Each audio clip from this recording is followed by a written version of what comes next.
So I have my ends ready to go.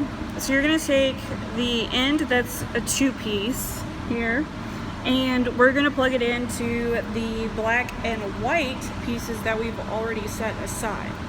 All right, so I'm gonna plug them in to one end, and the other end goes here in the black wire. All right, the next set is a black and a green, so we need another one of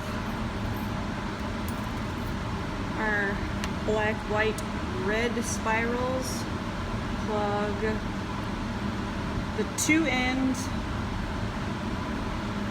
into the black and then the other 2 ends into the green. So that side's done.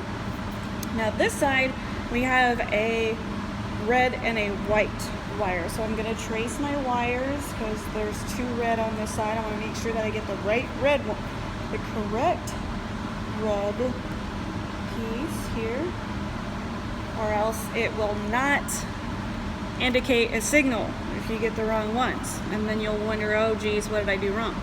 So take that 2 end piece, plug it in, plug it in. Oh, this one's missing, so I'm gonna have to fix it really quick.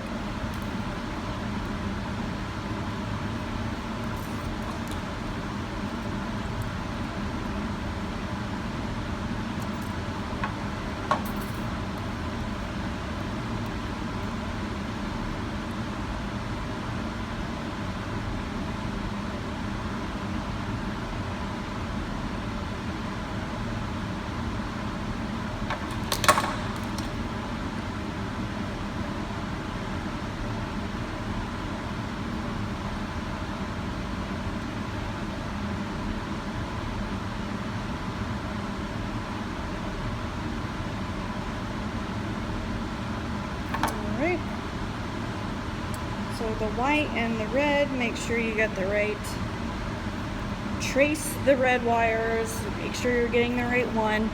Last but not least is the green and the red. Again, trace that red wire. When they're the same color on the same side, it gets confusing. So you might think, oh, I got the right one.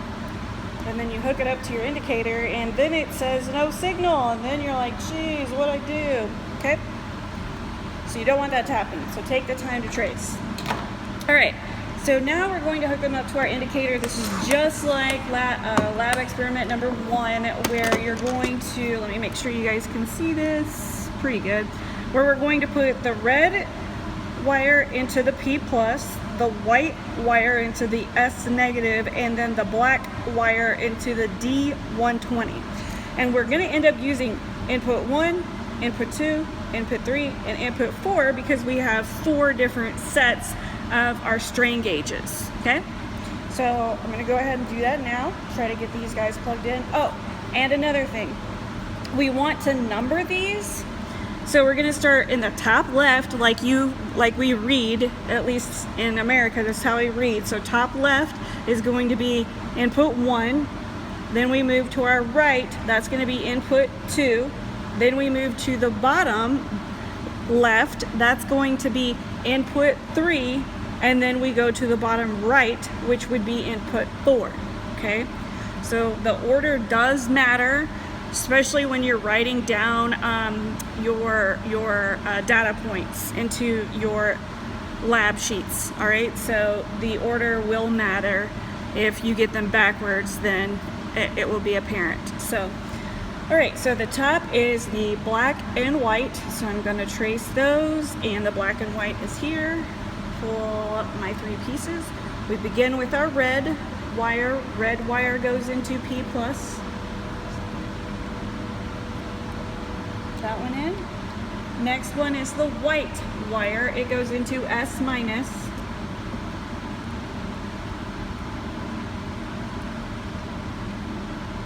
And I'm closing the black switches as soon as I get them in there because you don't want to risk them falling out. Black wire goes into the D120 slot.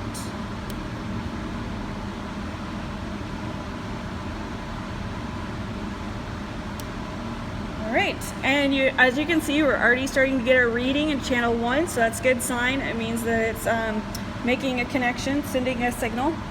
So our channel 2 should be this strain gauge on the top right. So it is a white and red wire. So I'm going to find the white and red. It is here. I'm plugging it in channel 2. We start with our red wire. Red wire goes to P+. Then we do our white. White goes into S-, S-.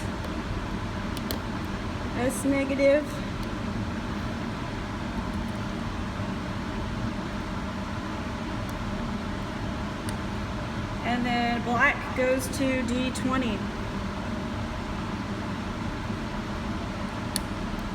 And you can see that channel 2 is starting to get a reading now. So that's a good sign.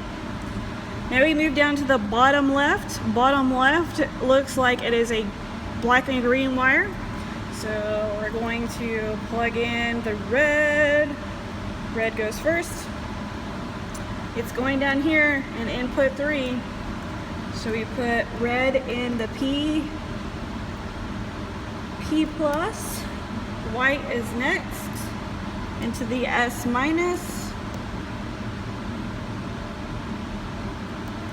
Last is your black, and it goes into D120. And it says we're off scale, so that's a bad sign. We should be getting a reading, so you can go back, check and make sure that you're making a connection on each piece. This one is showing that it's pretty frayed. I don't even think that it's making a connection anymore, so I bet this is what my problem is. So I'm going to go ahead and install a new tip, because I bet that's part of what's causing the problem. So I'm going to install a new tip here.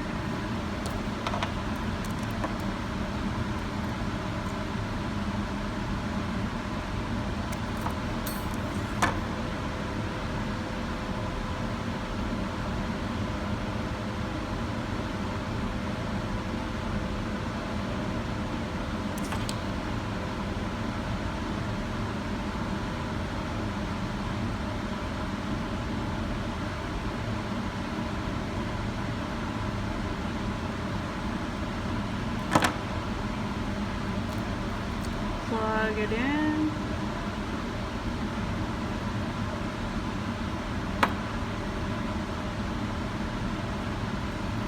And make sure that I've traced my wires correctly.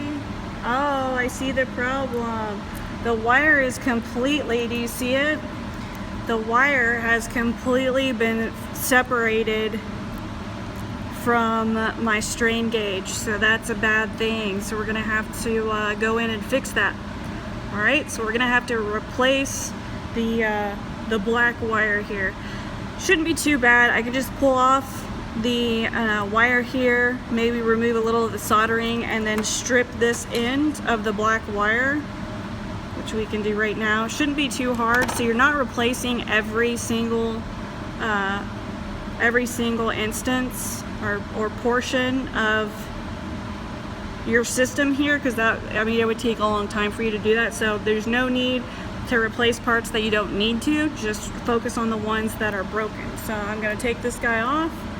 The box end is fine, so I'm going to go ahead and need to take this along with the cell here, take it up and solder it, okay? Then we'll come back.